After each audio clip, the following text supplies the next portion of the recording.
Hi friends, എല്ലാവരും സുഖമായിട്ടിരിക്കുന്നോ? എന്നും പ്ലാൻ ചെയ്യും ഒരു വീഡിയോ ചെയ്യണമെന്ന്. പക്ഷേ ഒന്നെങ്കിൽ മടി അല്ലെങ്കിൽ സമയക്കുറവ്. ഇത് രണ്ടിലേതെങ്കിലും ഒന്ന് എന്നെ എപ്പോഴും പുറകോട്ട് വലിക്കും. ഇന്നിപ്പോൾ എനിക്കൊരു കല്യാണ റിസപ്ഷൻ്റെ ഹോസ്റ്റിംഗ് ഉണ്ടായിരുന്നു.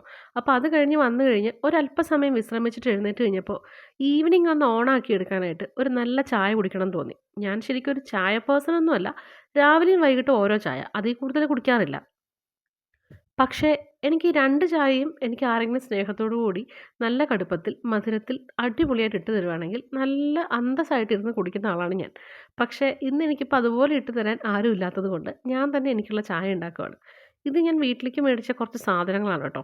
ഈ കവറ് തുറക്കുക എന്ന് പറയുന്നത് കുറച്ച് ബുദ്ധിമുട്ടാണ്. നല്ല ടൈറ്റായിട്ടാണ് കെട്ടിയിരിക്കുന്നത്. സാധാരണ ഇത് ഒന്നോ രണ്ടോ വരിക്ക് തുറന്നില്ലെങ്കിൽ ഞാൻ കത്രിക വെച്ച് കട്ട് ചെയ്തെടുക്കുകയാണ് ചെയ്യുക. നിങ്ങൾക്ക് അതുപോലുള്ള ക്ഷമക്കുറവുണ്ടോ? നിങ്ങൾ കാണുന്നുണ്ടല്ലോ എന്ന് വിചാരിച്ചിട്ടാണ് ക്ഷമയോടുകൂടി ഞാൻ ആ കവർ തുറന്നത്.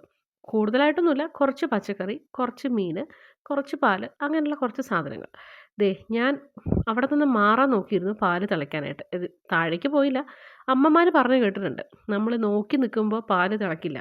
കണ്ണ് അങ്ങോട്ടോ ഇങ്ങോട്ടോ ഒന്ന് മാറ്റിക്കഴിഞ്ഞ് കഴിഞ്ഞാൽ ഉടനെ പാല് തിളച്ച് തൂവുമെന്ന് പറഞ്ഞു കേട്ടിട്ടുണ്ട്. അത് സത്യമാണ്. ചില സമയത്ത് അങ്ങനെയൊക്കെ സംഭവിക്കാറുണ്ട്. എൻ്റെ ചായ അല്പം കടുപ്പമുള്ളതാണ് കേട്ടോ. നല്ല മധുരത്തിൽ. ഇപ്പോൾ ഇതിൽ കാണുമ്പോൾ ആ ഒരു കടുപ്പം ഫീൽ ചെയ്യുന്നുണ്ടോ എന്ന് എനിക്കറിയില്ല.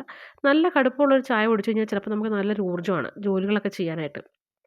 ഇത് കഴിഞ്ഞിട്ട് വേണം എനിക്ക് വൈകിട്ടത്തേക്കുള്ള ഫുഡൊക്കെ ഉണ്ടാക്കാനായിട്ട്. ഇന്ന് കല്യാണ റിസപ്ഷന് പോയി കഴിഞ്ഞപ്പോൾ അത്യാവശ്യം നല്ല രീതിയിൽ അവിടുന്ന് ഭക്ഷണം കഴിച്ചു. സ്പെഷ്യൽ ഫുഡ് എന്ന് പറയാനായിട്ട് ബീഫ്, ചിക്കൻ അങ്ങനെ എല്ലാം ഉണ്ടായിരുന്നു. അതുകൊണ്ട് തന്നെ അത്യാവശ്യം നല്ല രീതിയിൽ അവിടുന്ന് ഭക്ഷണം കഴിച്ചു. അതുകൊണ്ട് രാത്രി ഭക്ഷണം കുറച്ച് ലൈറ്റ് ആക്കാമെന്ന് വിചാരിച്ചു. എന്നും ഞാൻ ഡയറ്റിങ്ങിലാണേ. അപ്പോൾ ഇന്ന് കഞ്ഞിയും മീൻ വറുത്തതും തോരനുമാണ്. നിങ്ങളുടെ ഫുഡ് എന്തൊക്കെയാ? കമൻറ്റ് ചെയ്യ്.